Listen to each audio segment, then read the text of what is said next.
This is part 5 of our asynchronous course content on explicit instruction with a focus on the opening, which we've already covered. And we are now in part 2 of the I do or modeling section of the body of your explicit instruction lesson. And so what we're going to talk about now are the components of the I do section. All right, here we go. Now, I want you to pay close attention to this because sometimes this is an area that students can get confused about, and there are times that they might leave this out of their lesson plans. So pay really close attention. If you have any questions, make sure you stick them in that question portion of your document.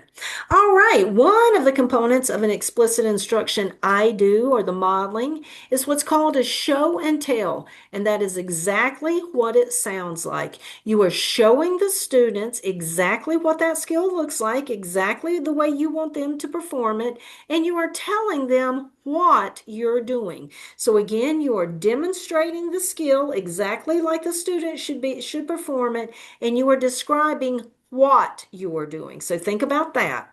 Now, the second part is called the think aloud, and the show and tell and the think aloud can work together. So it might be that you do a show and tell, you're just demonstrating and describing what you're doing, and then you're doing your think aloud, which is you are sharing your reasoning, you're sharing why you're doing what you're doing, you're sharing how you know something, and that again is sharing your reasoning and you're modeling those thought processes with your students, those cognitive processes. So again, the show and tell, you're demonstrating and describing what you're doing. And then in the think aloud, you are sharing your reasoning, why you know it, how you know it. Those things that go in your head are going to come out of your mouth for this one.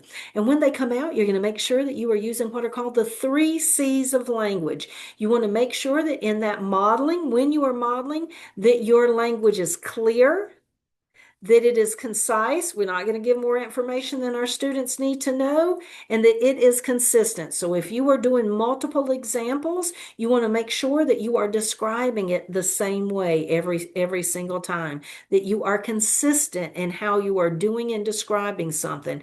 Always making sure that you are taking your students' language skills into consideration. We do have students that we'll be working with who have language disorders, who have processing disorders, who might have some delays in their language. So always making sure that those align with the individual needs of your students. Again, clear, consistent, and concise.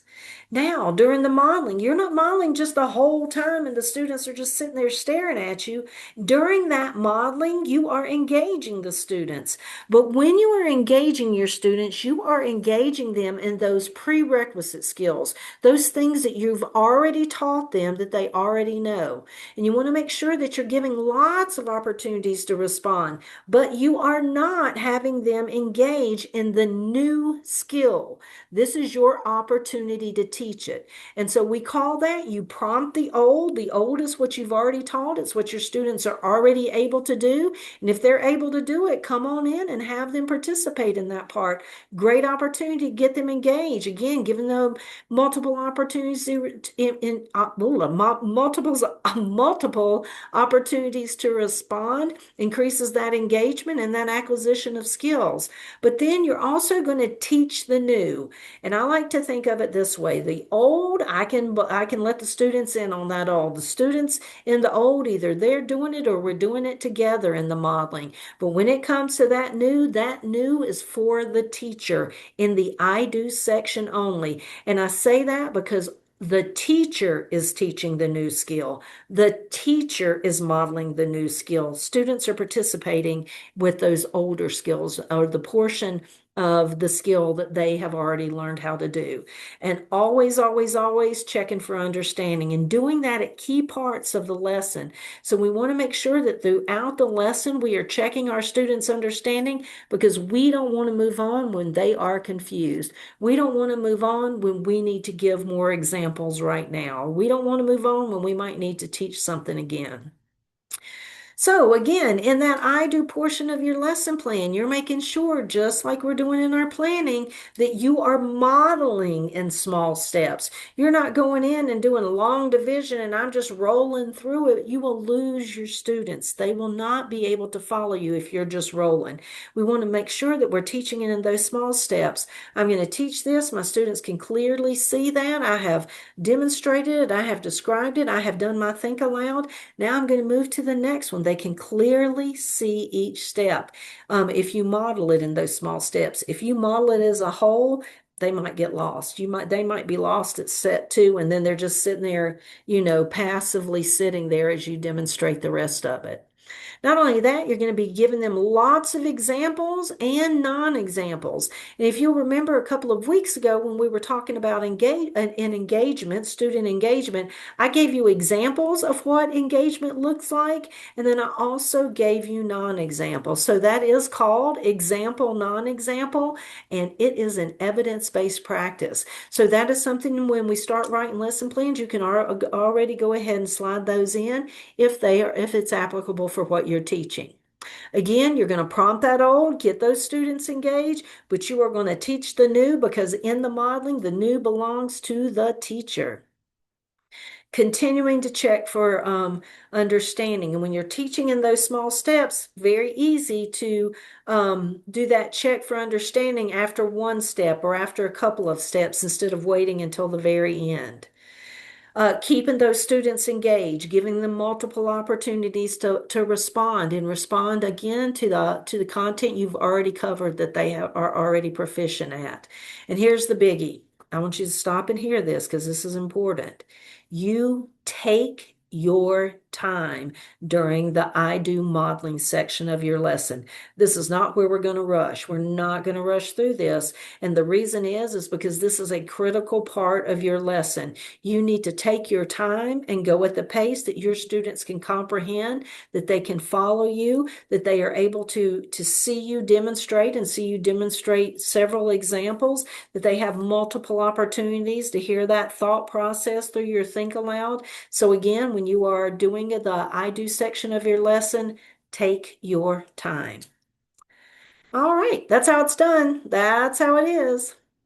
And so, wanted to let you know that in class, one of the things we're going to do is we're going to get in a group and you are going to look at an explicit instruction lesson plan, the I do section of it. And so you're going to get to see that in a minute. I want you to read through it. It's really short, but I want you to read through that before class. And then you're going to get together with some peers and you're going to see if you can find the components of the I do portion of the lesson plan in that. So you're going to look for things like, does it have show and tell? Is the language clear and concise and consistent? Did they teach it in small steps, for example?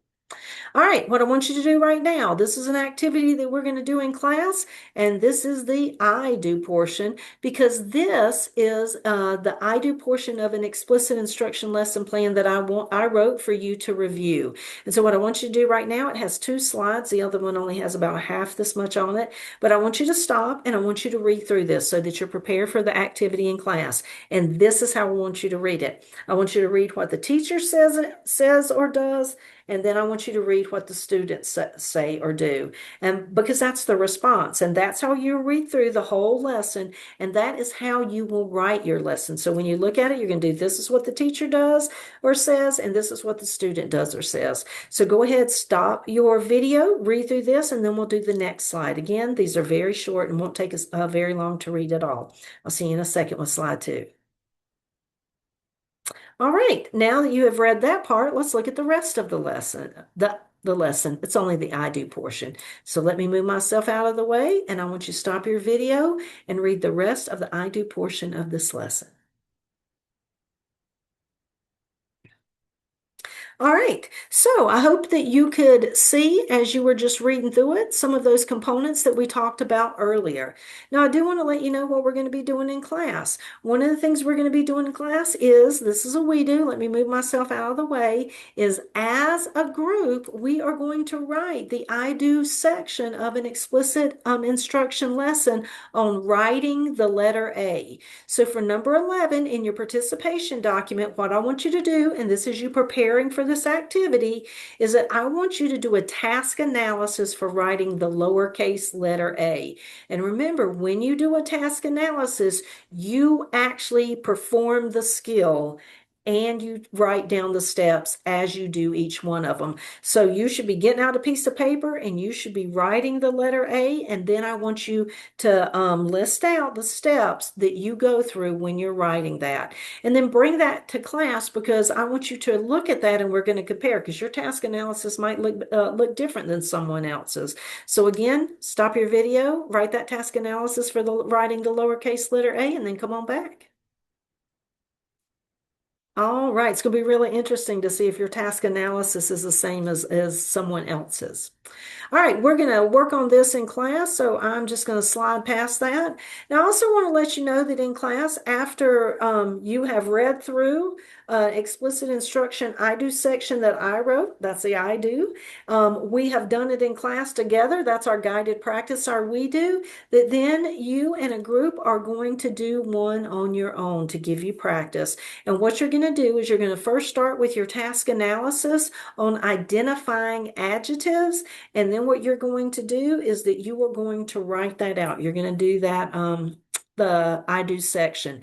You are going to be able to use AI on this if you need to. And so if you have to ask, you might have to ask what is an adjective if you want to make sure you have a really clear definition and how do I identify one? And that can give you some support. You're not going to be able to ask AI to write your task analysis. I want you just to practice that. And again, this is a you do. It is only practice and you'll get to work with a group. And then after you do that, you're going to compare with a peer. All right, how are you feeling about the I do section of your body for your explicit instruction lesson plan or lesson? I do want to let you know that if you have any questions, make sure that you ask them because we are going to have a partner project in which you and a partner are going to write the I do section. That's going to be part of what you do. It will be part of one of your first major projects. It's worth 10 points. And so you will turn that in. Let me double check on that. It might be worth 20 points. It's either worth 10 or 20. So let me double check. But you are going to turn that in and that will be part of a major project. All right. I'll see you in our next video.